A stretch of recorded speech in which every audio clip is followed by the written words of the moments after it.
जगन्नाथ मु सोनी आपन स्वागत करुच्ची Soni kitchen and blog channel को आशा करुच्ची जगन्नाथ कृपार आपण मैंने समस्ते भलर थे जो था भलर था सुरक्षित था वीडियो को फास्ट टू लास्ट जाए देखुए जब पसंद आसला गोटे लाइक करेंगे फ्रेंड सहित शेयर करेंगे आ चैनल जब नुआ अच्छा चैनल गोटे सब्सक्राइब करने तो डे न कर चलते स्टार्ट करवा आज टिप्स अच्छी आपणकर आंठू गंटे आ पाद दरज हवा हाथ यो कच्ची जगहटा काटिबा पिठीपट जो कमर जगहटा काटिबा तो सब प्रकार जो जॉइंट जगह सब काटुची ताकू केमिति आमे घरोई उपाय भल कर परिबा। तो देखंतु सेति पई एठी मु नेची प्रथम जिनसटी आपण देखि पारथे मेडे नेची जीरा। जीरा रे प्रचुर परिमाण iron calcium magnesium vitamin A vitamin C जहाँ आमर दरज को दूर करिथाय ए जीरा। तो देखंतु सेति पई एठी मु नै जाइछि गोटे चामच जीरा बहुत किसी कम माने हेल्प करता है। जीरा आमर खाद्य हजम भी कराई थाए तो खाइबा ये यूज कले आमर डाइजेशन प्रक्रिया ठीक हुए। तो जीरा आमर बहुत लाभदायक जिनस गोटे। तो से देखो ये मोटे जगह नहीं जाइए प्रथम ये पकई नौ गोटे चामच जीरा। तो यहाँ आम प्रस्तुत करवा ये आपणकर सब प्रकार जो गंठी फंटी दरज काटिबा आंठू काटिबा हाथ कोहुणी काटिबा हाथ रही कच्ची जगहटा काटिबा सब प्रकार दरज को ये पूरा भल करदेव।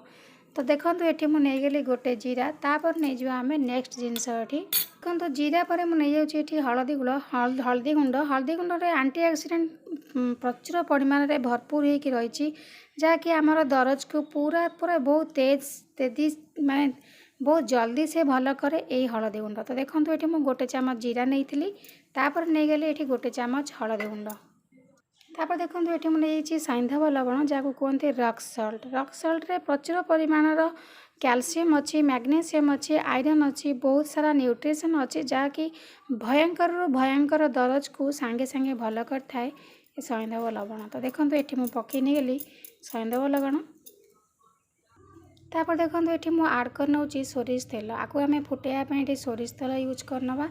तो सोरिष तेल पकईकी भल भाव में फुटे नवा। देखो ये मुझे भल भाव में सोरिष तेल पकई नहीं गली सोरिष तेल कौन हम ना आम सब प्रकार दरज को बहुत शीघ्र भल करता आमको आराम दे थाए देहरे यूरिक एसिड बहुत बढ़ी जाए। तो आम देहरे पूरा बहुत दरज बहुत बथा होता है सब जाक दरज बथा बहुत परिमाण में बढ़ी जाए।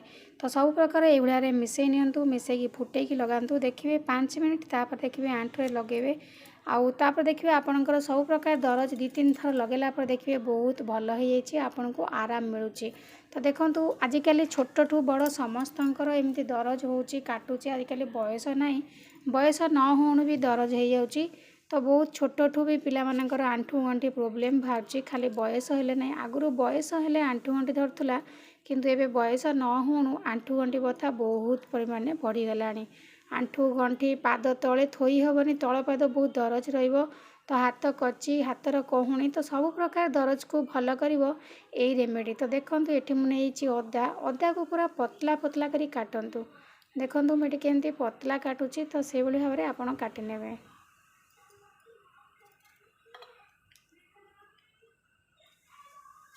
अदारे भी बहुत औषधीय गुण अच्छी तो अदा को यही भाव में पतला पतला काटि नेबे काटिकी आपड़ ये तेल रे भल भाव में पूरा सिझे नवा आम ये जिनस गुड़ी को जीरा तेल हलदी गुंड सैंधव लवण अदा ये मुझे 4-5 प्रकार जिनस ये आड कर नहीं जो जिनस आड कर भाव में लगातु देखिए आपणकर सब प्रकार दरज आ काटिबा समस्या पूरा दूर हो। तो देखो ये मुझे लगे गैस बसई नौ टे स्लो मीडियम फ्लेम रे बसइबे ना पोड़ीज।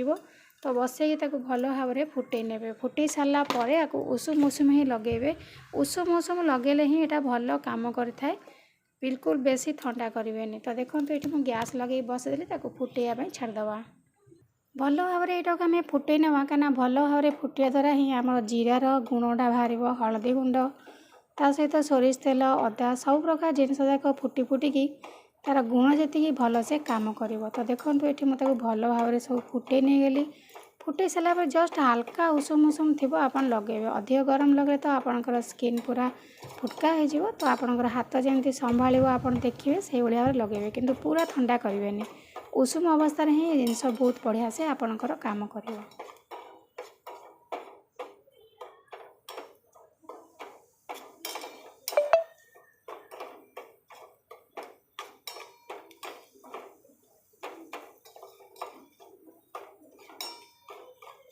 ଏବେ ଦେଖନ୍ତୁ ଭଲ ଭାବରେ ଫୁଟିଗଲାଣି। ମୁଁ ଏଥର ଗ୍ୟାସ୍କୁ ବନ୍ଦ କରିଦେବି କାହିଁକିନା ବହୁତ ବଢ଼ିଆ ବାସ୍ନା ବାହାରିଲାଣି। ଅଦାର, ଜିରାର, ହଳଦୀ ଗୁଣ୍ଡର ବାସ୍ନା ବହୁତ ସୁନ୍ଦର ସ୍ମେଲ୍ ଆସୁଛି। ତ ଏବେ ଆମେ ଗ୍ୟାସ୍କୁ ବନ୍ଦ କରିଦେବା। ଦେଖନ୍ତୁ ଆଣ୍ଠୁର ଏଇ ଜାଗା ଯାକ ବହୁତ ଦରଜ ହେଇଥାଏ। ଆଣ୍ଠୁ ଚାଲିଲେ ପୁରା କଟକଟ ସାଉଣ୍ଡ ଶୁଭିଥାଏ। ତ ଫୁଲି ଫୁଲି ରହିଥାଏ ଆଣ୍ଠୁ ଯାକ। ତ ଏଇଭଳି ଭାବରେ ଆଣ୍ଠୁ ଆଉ ଅଣ୍ଟା ଯେଉଁ ପାଦ ଲେଡ଼ି ପାଖ ନହେଲେ ହାତ କହୁଣି ଯେକୌଣସି ଜାଗା ଆପଣଙ୍କର କାଟୁଛି, ଆପଣ ସେଇ ଜାଗାରେ ଏଇଭଳି ଭାବରେ ଆକୁ ଆଣିକି ଟିକେ ଉଷୁମ ଉଷୁମ ଅବସ୍ଥା ଥିବ ତ ଟିକେ ଟିକେ ଯେଉଁ ଅଦା ଆମେ ପକାଇଛନ୍ତି ତ ସେ ଅଦା ଖଣ୍ଡ ସହିତ ଆପଣ ତାକୁ ଭଲ ଭାବରେ ନେଇଯାଆନ୍ତୁ। ନେଇକି ଚାରିଆଡ଼େ ଭଲ ଭାବରେ ଲେପିକି ଲଗାଇ ଦିଅନ୍ତୁ।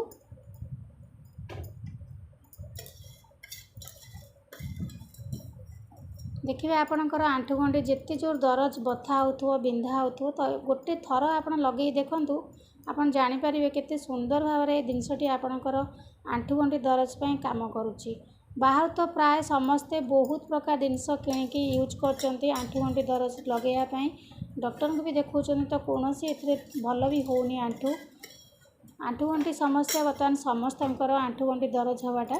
ତ ଦେଖନ୍ତୁ ଏଇଭଳି ଭାବରେ ଲଗାଇ ନିଅନ୍ତୁ। ଲଗାଇ ସାରିଲା ପରେ ଆକୁ ଫାଙ୍କା ଛାଡ଼ନ୍ତୁନି, ମାନେ ପବନ ବାଜିଲେ ଭଲସେ କାମ କରିବନି। ସେଥିପାଇଁ ଆପଣ ଗୋଟେ ଫଏଲ୍ ପେପର୍ ନେବେ, ଭଲସେ ଗୁଡ଼େଇ ଦେବେ, ନହେଲେ ଗୋଟେ କପଡ଼ାକୁ ଭଲସେ ନେଇକି ବାନ୍ଧିଦେବା।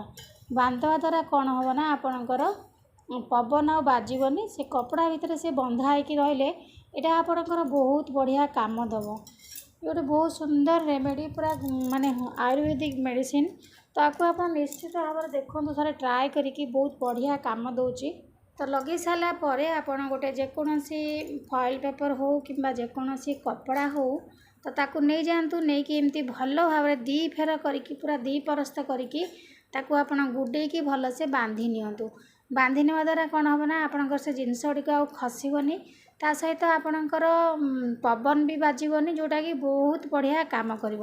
ଆପଣ ଆକୁ ରାତିରେ ଚାହିଁଲେ ବି ଆରାମସେ ବାନ୍ଧିକି ଶୋଇପଡ଼ିବେ। ପୁରା ଡବଲ ପରସ୍ତ କରିଦେବେ କପଡ଼ାଟାକୁ। ମୋର ଏଠି ଗୋଟେ ପରସ୍ତ ଅଛି ତ ତେଲ ତେଲ ଦେଖାଯାଉଛି। ଆପଣ 2-3 ପରସ୍ତ ପୁରା ଗୁଡ଼େଇକି ବାନ୍ଧି ନେବେ।